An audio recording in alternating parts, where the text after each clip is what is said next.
ভাই, আমার বোন, ওরা আমার কথা তখন বিশ্বাস করে নাই। মা আমাকে জিজ্ঞেস করছে, সীমা তোর সাথে কি এরকম কোনো কিছু হয়েছে, হইলে আমার কাছে বল। তখন আমি আমার মাকে কি বলবো? মাকে বললাম, মা আমি তোমার সন্তান, অন্তত আমার চোখের দিকে তাকায় আমার কথাটা বিশ্বাস করো। আমি জর্ডানে ছিলাম, আমি অপারেটর পদে ছিলাম, আমি ওরকম কাজে ছিলাম না। বাট ওই কাজ ছাড়াও যে সব মেয়েরা থাকে, সব মেয়েরা এরকম হয় না। আর যদিও হয়, তারা কিন্তু ইচ্ছাকৃত হয় না, জোরবশত তাদের বাধ্য হয়। ওখানে তাদের কেউ থাকে না। সেসব মেয়েরা কি মানুষ না? তাদের কি বাঁচতে ইচ্ছে হয় না? আমি ওই সব মেয়েদের ইঙ্গিতেই বলতেছি, যারা নাকি দূরপ্রবাসে যাওয়ার পরে নির্যাতিত হয়, দর্শন হচ্ছে, সবার কাছে কষ্ট পাচ্ছে, তাদের যাওয়ার কোনো রাস্তা থাকে না। হয়তো আমার সাথে হয় নাই, বা এরকম অনেক মেয়ের সাথে হয়েছে, আমি নিজেও জানি, শুনছি এরকম হয়। তাতে কি তারা কি মানুষ না? তাদের কি বাঁচতে ইচ্ছে হয় না? তাদের কি ইচ্ছে হয় না? তারা কেন যায়? এই আমাদের জন্য, আমাদের মতো ভাই বোনদের জন্য, মা বাবার জন্য, সন্তানদের জন্য তারা নিজের জীবন বাজি রেখে দূরপ্রবাসে যায় একটু ভালো থাকার জন্য। তাদের জীবনটা উৎসর্গ করে দেয়, তাদের শরীরটা শকুনের মতো অনেকে ছিঁড়ে ছিঁড়ে খায়। তখন চাচা বলল যে কি ব্যাপার, বিয়ে শাদী করবা না?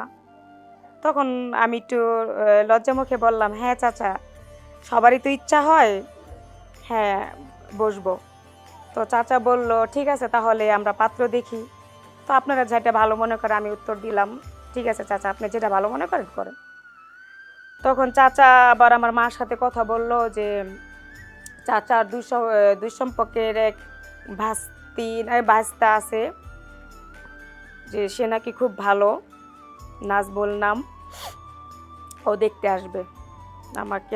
আমি তো বললাম চাচা যে আমার বিস্তারিত সব কিছু বলে দিন। আচ্ছা ঠিক আছে, সেটা নিয়ে তুমি চিন্তা করো না। ঠিক পরের দিন বিকালবেলায় আমার মন মতো আমি গোলাপি কালার শাড়ি পরলাম, একটু সাজুগুজু করলাম। আসলে আমরা প্রবাসে থাকার পরে যে মন মানসিকতা থাকে, বাংলাদেশে আসার পরে কোনো মেয়েরই আগের মতো মন মানসিকতা থাকে না। তবুও একটা আশা নিয়ে যখন পাত্রপক্ষের সামনে বসলাম, ছেলেও ভালো পছন্দ হইল, পরিবারও ভালো, কিন্তু সেখানে সমস্যা কি ছিল জানেন? বাহিরের কেউ না, সেখানে সমস্যাটা ছিল একমাত্র আমার ভাই আর ভাইয়ের বউ। হুট করে ভাই বলল যে আপনারা যে আমার আপুকে দেখে পছন্দ করলেন, সেটা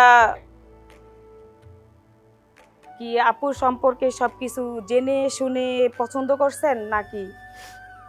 তখন আমার মা বলল, জেনে শুনে মানে? মাদবর চাচাও বলল, তুমি চুপ থাকো, এই ব্যাপারে তোমার কিছু বলতে হবে না। তখন আমার ভাইয়ের মুখের দিকে তাকালাম, দেখলাম আমার ভাই মানে এরকম একটা মুভমেন্ট করতেছে যে ছেলের বাবাকে বলল যে মেয়ে ছেলের সাথে বিয়ে দেওয়ার আগে মেয়ের সব কিছু জেনে নেওয়া ভালো। মানে ওনারা কি জিজ্ঞেস করবে? আমার ভাই বিস্তারিত বলতেছে যে আমার বোন 6 বছর আগে প্রবাসে ছিল, প্রবাসে থাকে, প্রবাস থেকে এখানে চলে আসছে। হ্যাঁ, বোনের টাকা পয়সা তেমন কিছুই নাই, সব কিছু খরচ হয়ে গেছে, আপনাদের কিছু দিতে পারবো না, টুকিটাকি ছাড়া টাকা পয়সা কিছু চাইতে পারবেন না। এক, দ্বিতীয়ত বোন 6 বছর প্রবাসে ছিল, আসলে বোন কতটা ভালো ছিল নাকি, মানে ভাই বউটা মানে এরকম ভাবে বলল, মানে আমি কি বলবো তখন?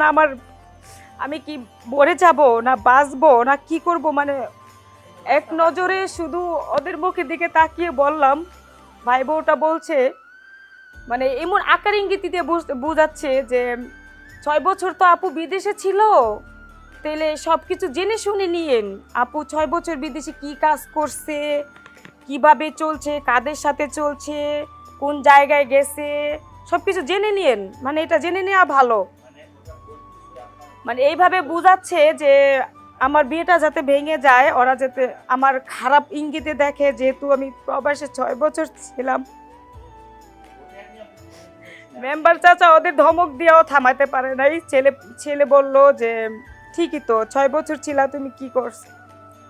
তখন আমার একটা পাশের গ্রামে একটা বান্ধবী ছিল, সে আবার আয়শা হুট করে সবার সামনে বলল যে সাথী সীমা আপুকে এই মেন করে বলতেছি না, মানে আমি এরকম শুনছি যেসব মেয়েরা প্রবাসে যায় সেসব মেয়েদের সাথে নাকি বলতে, সীমা আপু তুমি মাইন্ড করো না, তোমাকে বলতেছি না, মানে এরকম হয় আর কি, যে ওই মেয়েদের সাথে অনেক নির্যাতন হয়, মানে অনেক নির্যাতনের শিকার হয়, তাদের সাথে শারীরিক মানসিক টর্চার করা হয় তাদের সাথে, মানে কি বলবো, মানে ওইভাবে বলতেছে যে ওদের সাথে নাকি সবসময় হস্তমৈথুন করা হয়, সবসময় ওদের ধর্ষণ করা হয় জোর করে করে, মানে এরকম আমি শুনছি ওদের সাথে নাকি এরকমই হয়। আমার মা যে এমনভাবে কান্না করতেছে, তখন আমার পায়ের নিচে মাটি ছিল না। আমি যে এতটা কষ্ট পাইছি বিশ্বাস করেন, পরে কি বলবে। আমার নিজের মায়ের পেটের ভাই, আমার বোন, ওরা আমার কথা তখন বিশ্বাস করে নাই। মা আমাকে জিজ্ঞেস করছে, সীমা তোর সাথে কি এরকম কোনো কিছু হয়েছে, হইলে আমার কাছে বল। তখন আমি আমার মাকে কি বলবো, মাকে বললাম, মা আমি তোমার সন্তান, অন্তত আমার চোখের দিকে তাকায় আমার কথাটা বিশ্বাস করো। আমি জর্ডানে ছিলাম, আমি অপারেটর পদে ছিলাম, আমি ওরকম কাজে ছিলাম না, বাট ওই কাজ ছাড়াও যে সব মেয়েরা থাকে সব মেয়েরা এরকম হয় না, আর যদিও হয় তারা কিন্তু ইচ্ছাকৃত হয় না, জোরবশত তাদের বাধ্য হয়, ওখানে তাদের কেউ থাকে না। সেই সব মেয়েরা কি মানুষ না? তাদের কি বাঁচতে ইচ্ছে হয় না? আমি ওই সব মেয়েদের ইঙ্গিতেই বলতেছি যারা নাকি দূরপ্রবাসে যাওয়ার পরে নির্যাতিত হয়, ধর্ষণ হচ্ছে, সবার কাছে কষ্ট পাচ্ছে, তাদের যাওয়ার কোনো রাস্তা থাকে না। হয়তো আমার সাথে হয় নাই, বা এরকম অনেক মেয়ের সাথে হয়েছে, আমি নিজেও জানি, শুনছি এরকম হয়। তাতে কি তারা কি মানুষ না? তাদের কি বাঁচতে ইচ্ছে হয় না? তাদের কি ইচ্ছে হয় না? তারা কেন যায়? এই আমাদের জন্য, আমাদের মতো ভাই বোনদের জন্য, মা বাবার জন্য, সন্তানদের জন্য তারা নিজের জীবন বাজি রেখে দূরপ্রবাসে যায় একটু ভালো থাকার জন্য। তাদের জীবনটা উৎসর্গ করে দেয়, তাদের শরীরটা শকুনের মতো অনেকে ছিঁড়ে ছিঁড়ে খায়।